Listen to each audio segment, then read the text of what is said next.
Rowan Williams. Rowan Williams is in the Barclays.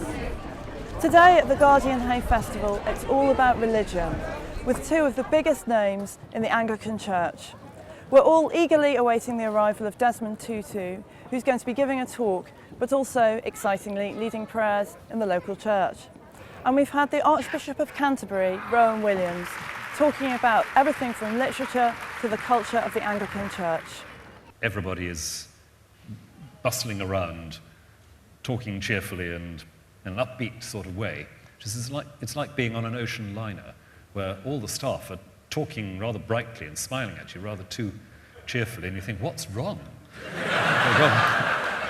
because you can feel the great swell underneath you somewhere. And you think, this is not something you can control just by cheerful chatter. There's a strong kind of Quaker surge that comes up in me at some points, especially when I'm in a very, very wordy and lengthy service, when I think, you're never going to get it right by talking like this. Why not just be silent? He spoke dazzlingly about literature. His starting point was Dostoevsky, but he also talked about Jane Austen, about A.S. Byatt, George Eliot, Ian McEwan. The only stumbling point came when he was asked to recite one of his own poems. I think that would be a very nice way of ending. Well, it would, except that I can't remember. Poetry's still going strong at the festival.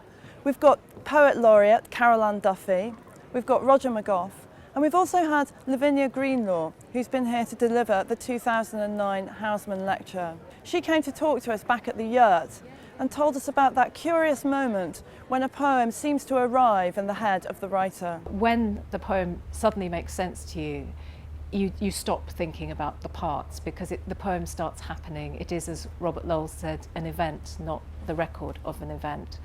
And I think that readers need to trust that, and also to trust the fact that where the poem is operating on them isn't to do with whether or not they too lived in Wales or love cats or have just lost their grandfather.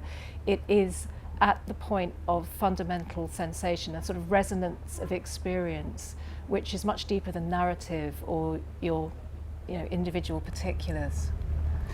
It feels very refreshing to be talking about poems when in the news for the past 2 days there's been so much stuff about poets and poets' lives, poets' jobs and poets' ambitions.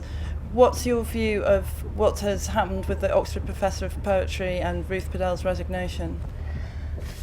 I think it has nothing to do with poetry and everything to do with politics and gender and power. And I am very sad and sorry that she felt she had to resign. I think they've lost someone whose poetry has such originality and imaginative dexterity and combines with her extraordinary academic gifts. And it's a great shame.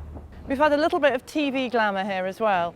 Ben Fogle and James Cracknell, the Olympic oarsmen, were in town to talk about the 800-kilometre skiing trip they took across Antarctica. Be racing against 6 other teams, one of which was the Norwegians. And obviously with the whole rivalry between Scott and Amundsen nearly 100 years ago, we became quite competitive. Correction, James became very competitive. Now the whole thing struck me as an outing of staggering stupidity. The pain they went through was just extraordinary. They got pneumonia, they had horrible frostbite. Between them, they lost 7.5 stone. And for what? Wow, so much.